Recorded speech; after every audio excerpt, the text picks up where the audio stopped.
Soldiers of Christ arise and put your armor on. Strong in the strength which God supplies. Strong in the strength which God supplies through His beloved Son. Strong in the Lord.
I join Chuck in welcoming you this morning. We have a lot of our folks out and about in reference to Mother's Day, and a lot of you are here visiting family and mothers particularly, and we're very, very thankful that you are here. I will say just a word about our booth at Strawberry Festival yesterday. I think it was the most successful one that we've ever had. We gave away more literature than we've ever given. We put together some 400 different packets of literature. We gave away every single one of those. And I would suspect at least 1,000, maybe up towards 2,000 balloons were given away. So it was a good day to put the church out there and to make folks aware of what we're doing. We also each year give away a Bible dictionary. This year the winner was Deborah Keller. Only one problem, somebody stole the book. First time that's ever happened to us. On the sign it says register for a free Bible or book to be given away. Evidently all they saw was the word free. Oh me. And Chuck was standing right by it. They stole it anyway. So it's probably his fault, you know, that they walked off with it. But something to laugh about. So I guess we'll purchase another one for Miss Deborah to make sure that she got that. But it was a lot of fun. It was a good day. Those that worked, you are appreciated very much. A lot of tired people, I think, working and serving because we did not slow down all day long. Thank you for those efforts.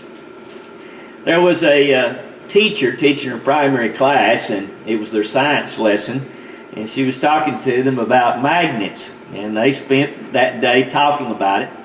The next day, she had a habit of following up to see what they remembered from the day before. And she said, my name starts with M. I have 6 letters, and I pick up things. Who am I? Half the class said Mama. Half the class said Mother instead of magnets. Well, I think we can laugh about that because mothers do pick up things. This couple had been married 21 years.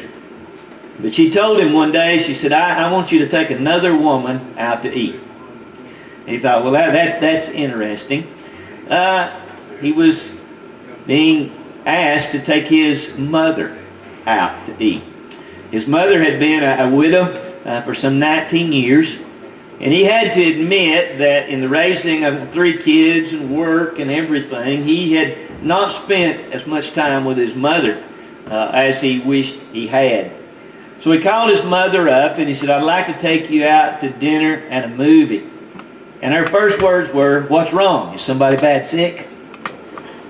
That should have been an indicator that there was an issue there. When he assured her that nothing was wrong, he just wanted to spend some time with her, she agreed. So on Friday night, he went over and he picked her up, and she had fixed her hair and is actually wearing a dress that she had worn to one of the kids' weddings.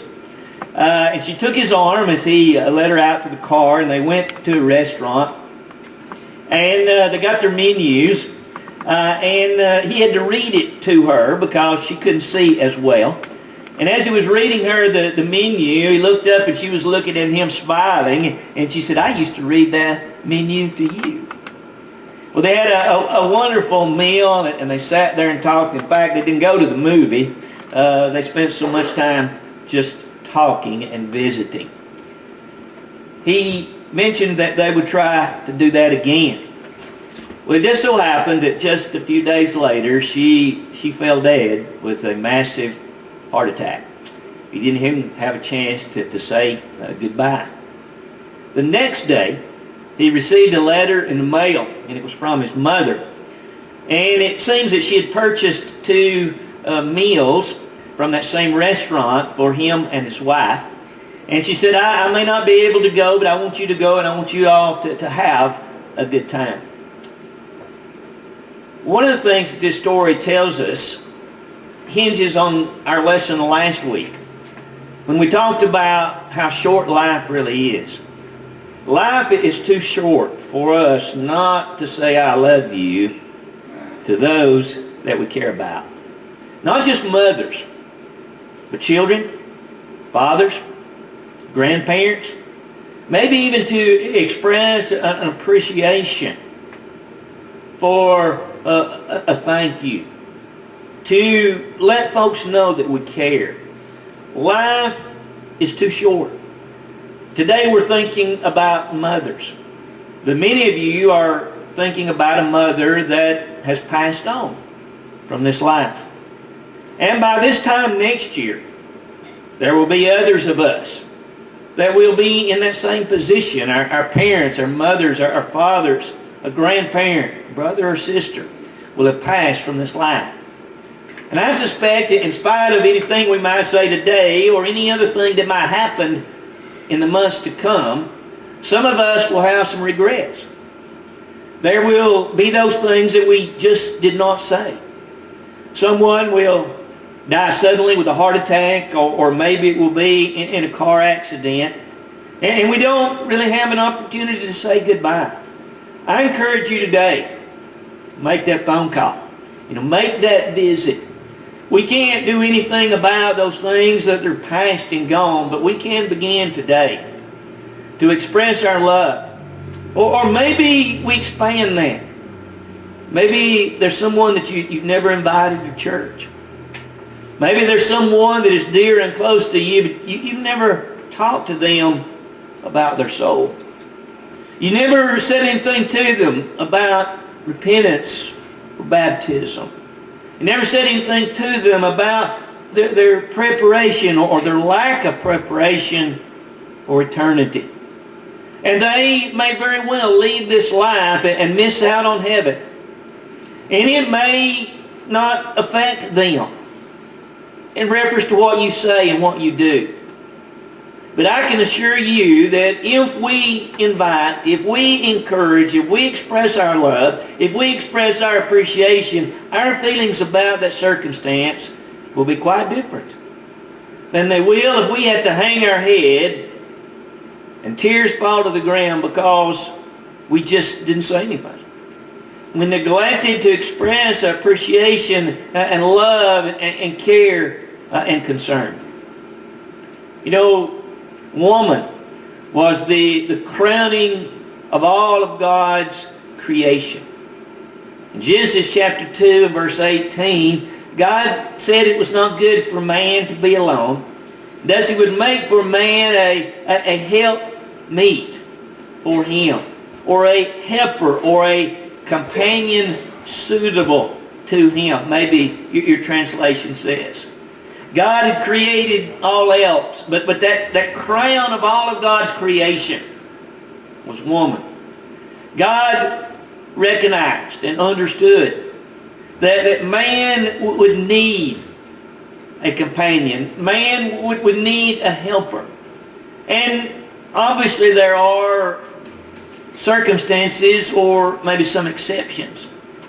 But as a rule in life, all of us, we need help.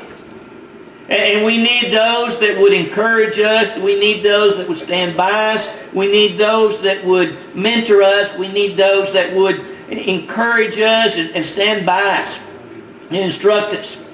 And yes, many times even correct us.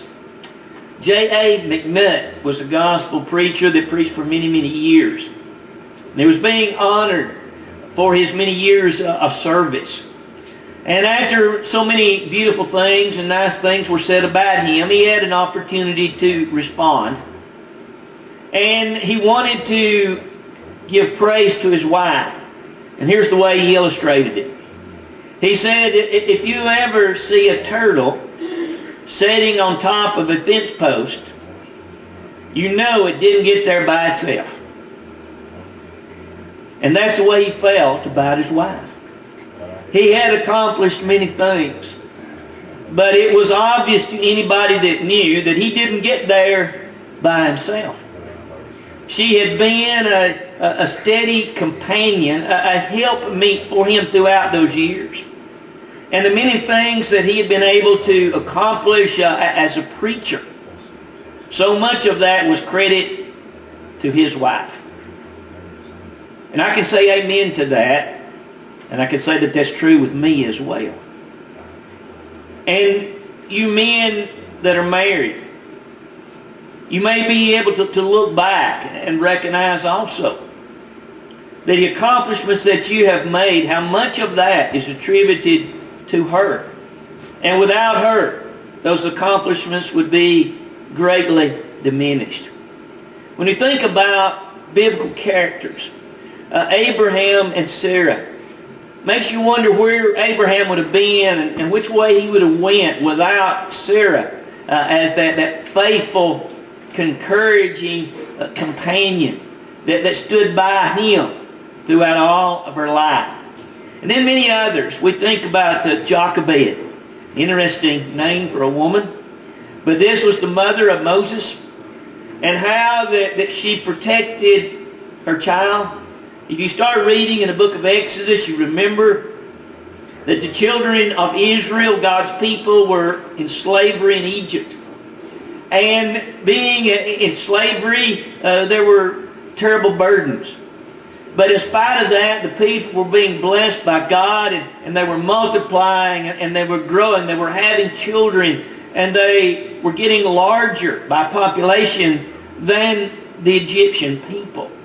Pharaoh became concerned about that, so he told the midwives that helped deliver the Hebrew children, the children of Israel, he told them to actually kill the little baby boys. Save the girls, kill the boys. These midwives had too much respect for God to do that. So later Pharaoh came back and basically told everybody that the little boys should be cast into the river and drowned and died. It was at that time that Moses was born. Moses' mother hid him as long as she could, and then she made a little basket that would float and put him in it and put him out in the river. No doubt somewhere in the area where she knew that Pharaoh's daughter came. Well, you remember how that he was crying and Pharaoh's daughter heard him, pulled him from the water, and he became the daughter of Pharaoh's daughter, thus Pharaoh's grandson by adoption. And as they would say, the rest is history. We know that he grew up with the best of education. He later left Egypt, spent 40 years of training in the wilderness, came back when he was 80 years old and led the children of Israel to the promised land eventually.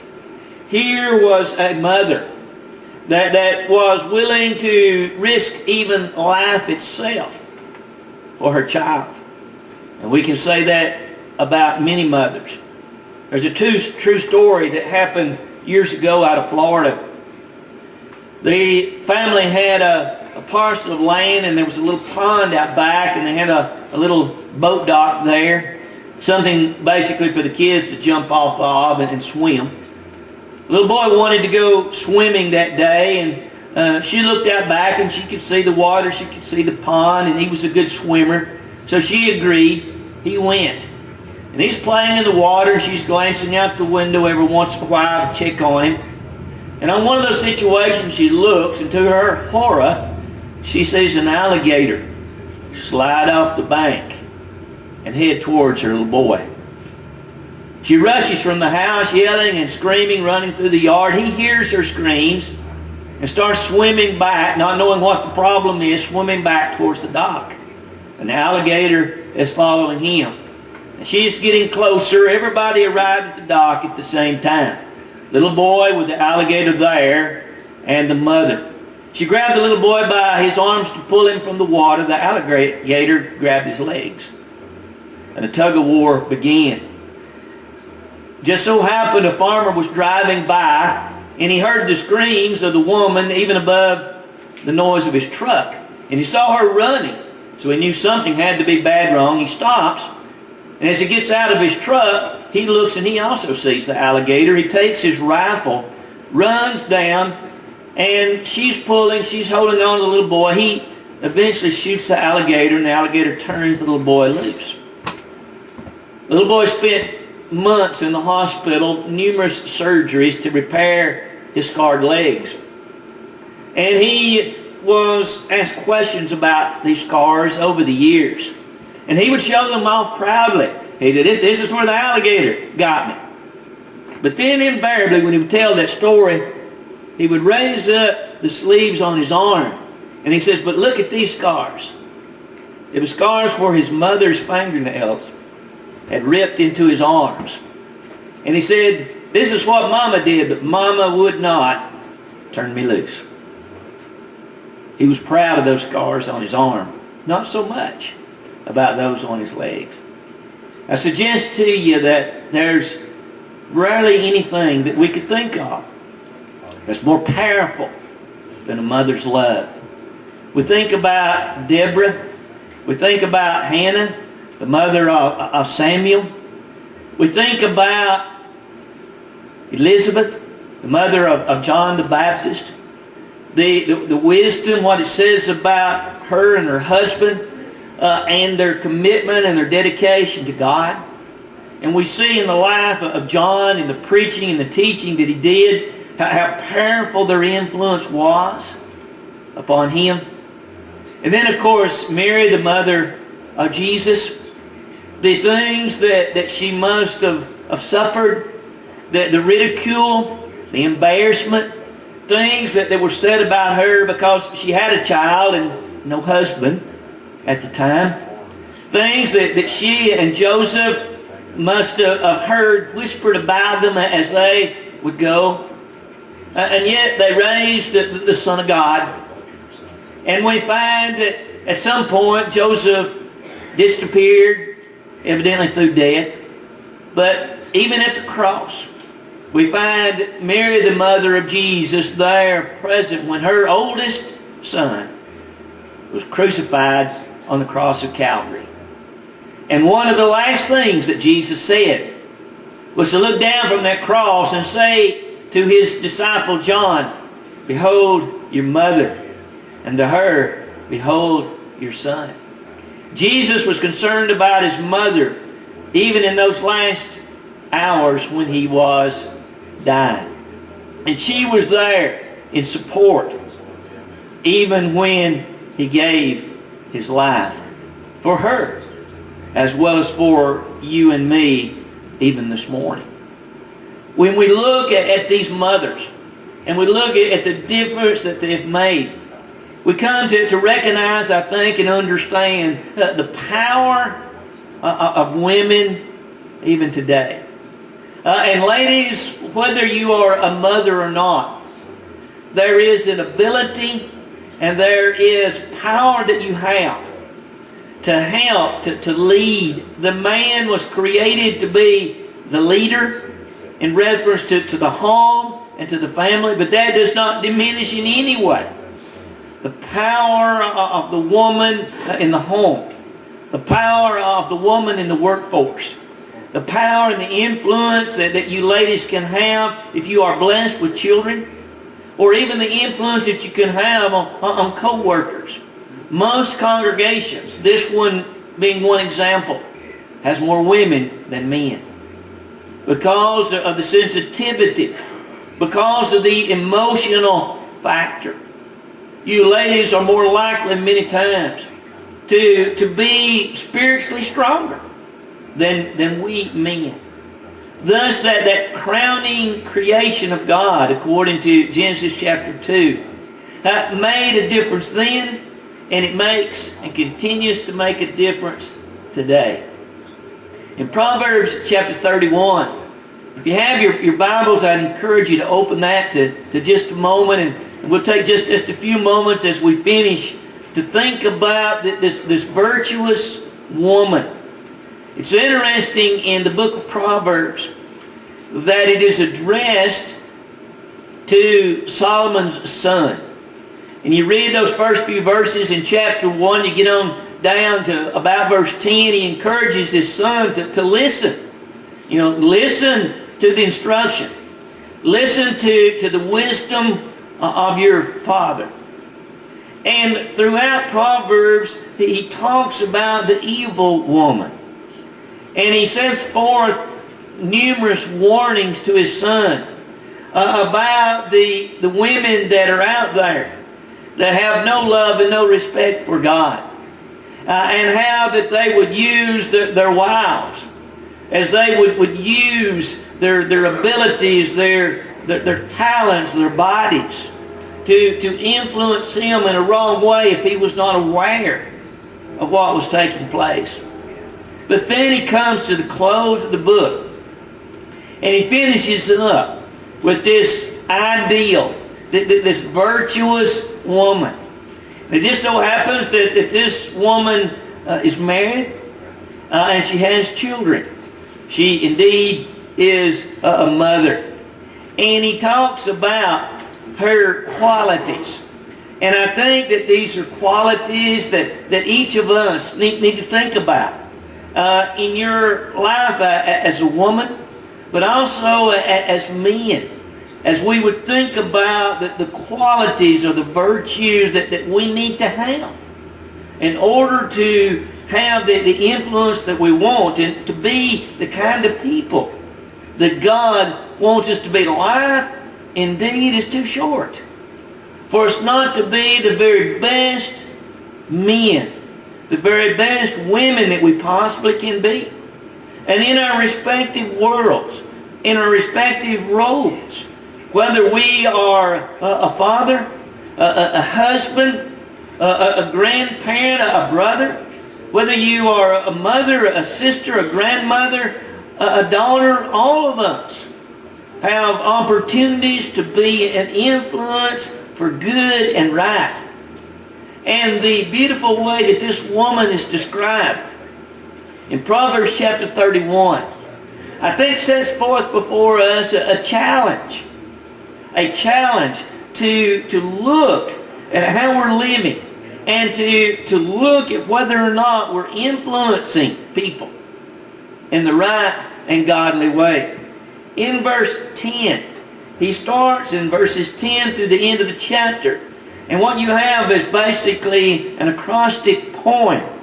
He uses the Hebrew alphabet. And each verse begins with the letter of the Hebrew alphabet. So he uses this acrostic poem as a way to write what he writes about this ideal woman. And in verse 10, as it begins, he said, "Who can find a virtuous wife? or a woman of valor, a woman that is praiseworthy in all of her excellence. For her worth is far above rubies. A ruby is in the same category with a diamond. You know, one of those most precious things. And he talks about her worth. Back in the 70s, there was a man that tried to calculate the worth of a mother and a wife. And he looked at all the things that she did. Caring for the kids and preparing meals and running a taxi service and being an accountant and a banker in the family and all those things. And he come up to $40,000, about $700. I would be curious if that was done today, how much it would be. But I think those of us that have godly wives, or those of us that have been blessed with godly mothers, we know that you don't put a figure upon that. The value, indeed, price it is far above rubies. This is the wise man's way of simply saying that a virtuous woman, a virtuous wife, a woman of valor, a woman that is most excellent. In other words, a Christian, a faithful child of God, a person that's trying to live right and do right. The price indeed is far above rubies. But then notice in the next verse, verse 11, the heart of her husband safely trusts her, so that he will have no lack of gain. Here is belief and here is trust. Here is a woman that conducts and lives herself in such a way that her husband has complete belief or confidence in her. You know, in a good marriage, you have to have trust. There has to be a trust factor to where, regardless of where the husband and wife are, regardless of how long they may be separated from one another, whether it be through traveling or work or whatever, there is a complete trust and confidence. There is a belief of the faithfulness that is there. That's why unfaithfulness is such a devastating thing. It does something to a marriage that can be forgiven and folks can move on, but it's something that can never completely be repaired. Here is a woman that lived in such a way that her husband had complete belief, complete confidence in her. And obviously that's exactly the way that he needed to live as well. But then in verse 12, she does him good and not evil all the days of her life. Interesting thought.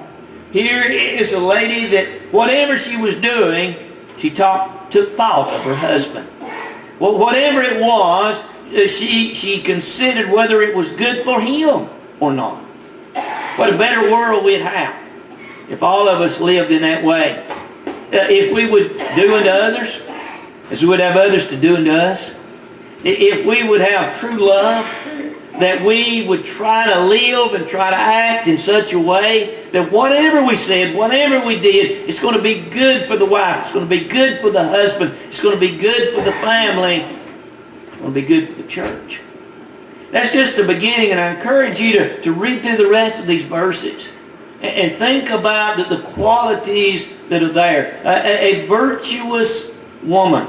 A woman of valor, a woman of excellence. And I think it was not a mistake that Solomon warned his son about the evil woman, but that he concludes in talking about what he could find and what a joy and what a pleasure and what a comfort and what a great reward it would be for him to find this type of a woman to be his wife and to be his companion. Mother's Day. Happy and sad. As we think about our mothers and we think about the memories that we have if our mothers are gone on, to think about what we have now that someday may very well be gone. This morning, I pray that all of us recognize that the blessings, even of a good and godly mother, is a blessing from God. And as mothers and as fathers, as individuals, to recognize the responsibility that we have to give to others. And the ultimate goal should be for all of us to live in such a way that we'll be able to have a home in heaven someday. And mothers and others as well will be able to look back and to see the teaching that they did, the mentoring that they did to their children and others, and to have that reward of knowing that a child or a husband or maybe even a neighbor or friend is going to be in heaven because of that influence. What is my influence? Am I leading people to heaven, or am I leading people away? The invitation is yours as we stand and sing. Reach out and touch the Lord as we walk by. You know He's such a blessing to hear your cry. He's passing by with slow, but you